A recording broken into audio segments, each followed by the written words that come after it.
If you want to know the truth, you have to face the uncomfort that comes with it. You're gonna have to be ready to leave your family behind. I had to block my whole family and my relatives from my life.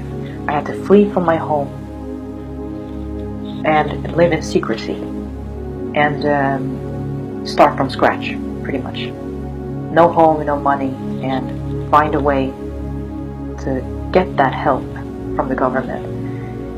And that if you have certain values, you are to be cast out of the group and killed. But that's another story, another time. The point is, you and I both know that you would not do what I'm doing right now. Leave your family behind, leave popularity, success, money, house, warm food on the table, leave all of that.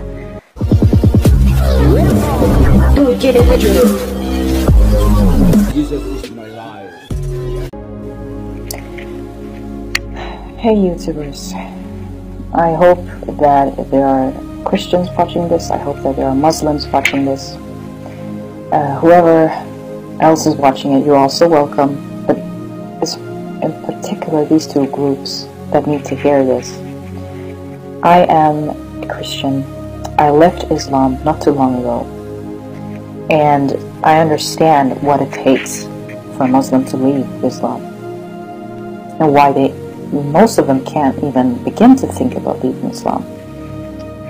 And I was one of the lucky ones who had a past that was quite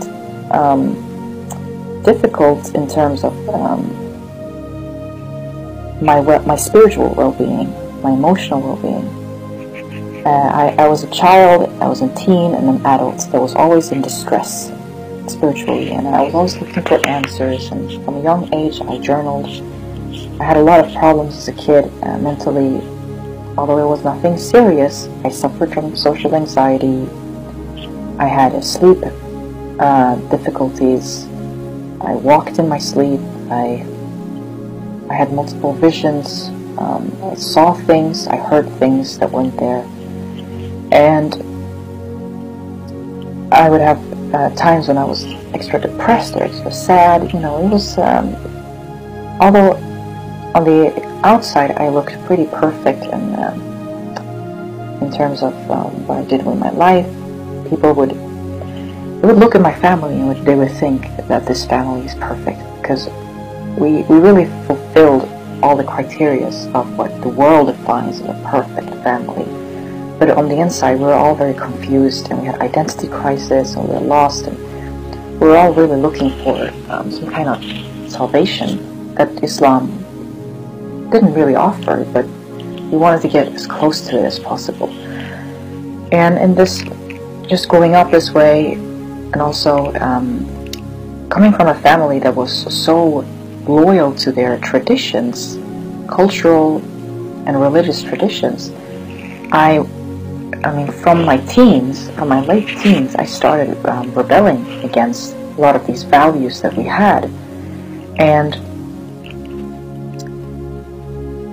at the beginning of my 20s, I hit rock bottom after I had failed a few exams in university. And this time was one of the most difficult times in my life, when I was stuck in a rut. I didn't get any further in terms of my education or with job or anything. And this was a time when I did a lot of soul searching. I spent a lot of time trying to find the answers to my questions.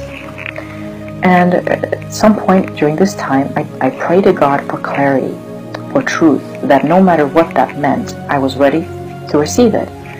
And God gave me this person. I met a man at that time who I fell in love with very hard, and you know, we clicked very well. And this guy happened to be very, very good with history, with theology, with politics, with all kinds of things that can explain religion. And so we had a lot of discussions about that, and through him I discovered that Islam is a lie and that Christianity is the truth. Because him and we had a lot of debates, and he would present arguments, and I would try to say counter arguments to why he was wrong and I was right. And we kept, having this dialogue until I realized that after being offended many times, that I was wrong about Islam, and that there's something that's fishy. Something fishy is going on here that I need to figure out. And not too long after that, I found that Islam is a lie and that Christianity is the truth. And really, this person that I was seeing, he had been an atheist before, but he had found Christ through someone who had used very similar methods as he was using on me. And if I have understood this correctly, I don't know that detail, but I do know that the only method that really worked, and that I think will work on Muslims, to see the truth about Islam is, you have to be tough. You can't be afraid to offend a Muslim.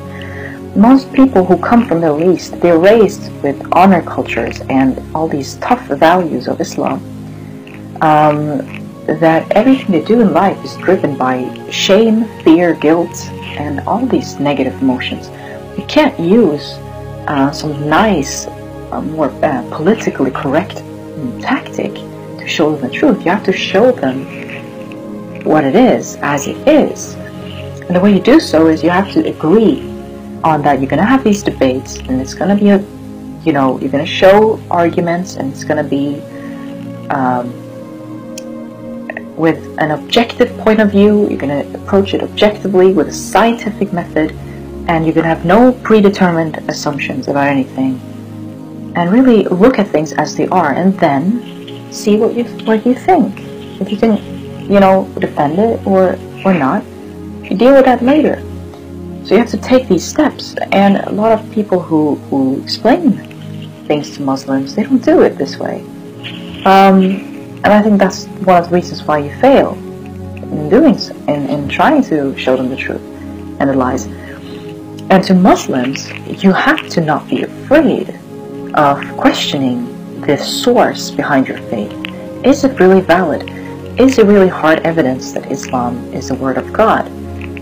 Why are you sure about this? You have to know. You can't base your whole life and live on, relying on something that you don't have sources for. You have to question it. Islam encourages Muslims not to question the source, saying you have to trust. You can't trust things blindly. Because, everything you do, you have to know you're doing it because it's the truth. I mean, that's how you have to approach this. You can't be a person who who believes things blindly, or whatever you call it. You can't do that. So you have to not be afraid of going to hell. Typically Muslims are afraid that if they even question Islam, they will go to hell. Even waver in their faith, they will go to hell. Don't. Because if you really are that faithful, and you really are so certain about your faith, you shouldn't be afraid. You would have counter arguments. You would know how to defend your religion. If it's perfect, if it really is from God, there will always be an argument.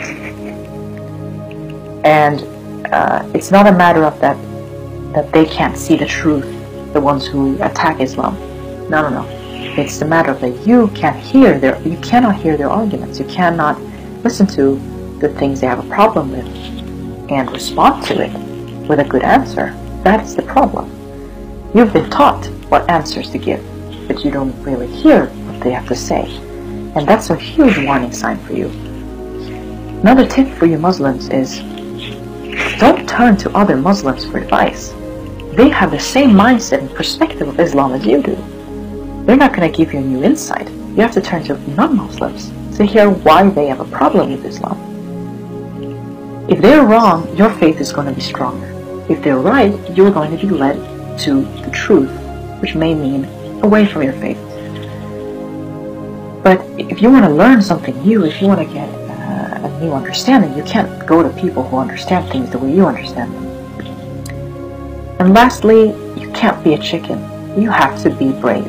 If you want to know the truth, you have to face the uncomfort that comes with it. You're going to have to be ready to leave your family behind. I had to block my whole family and my relatives from my life.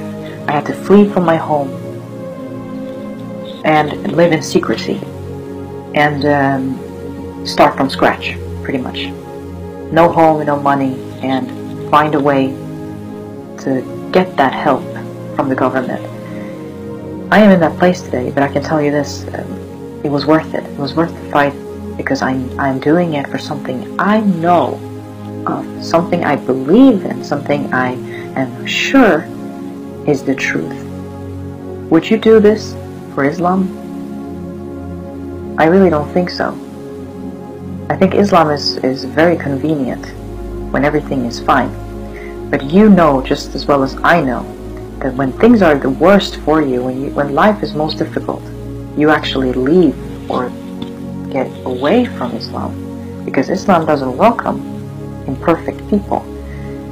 Islam teaches you that you're not good enough. If you sin, you're not worthy of praying to God. That if you do certain things, you're not worthy of even being in the household of a Muslim. And that if you have certain values, you are to be cast out of the group and killed. But that's another story for another time. The point is, you and I both know that you would not do what I'm doing right now. Leave your family behind, leave popularity, success, money, house, warm food on the table, leave all of that, a lifetime of memories behind for Islam, because you don't know why you believe in Islam. You just do, and that's a huge problem. Thank you for listening. I hope to make more videos, but I want to know what to talk about in the coming videos. So please leave a comment here below and tell me what you want to hear more of, and I'll see what I can do. Thank you for watching, and I'll see you in the next videos.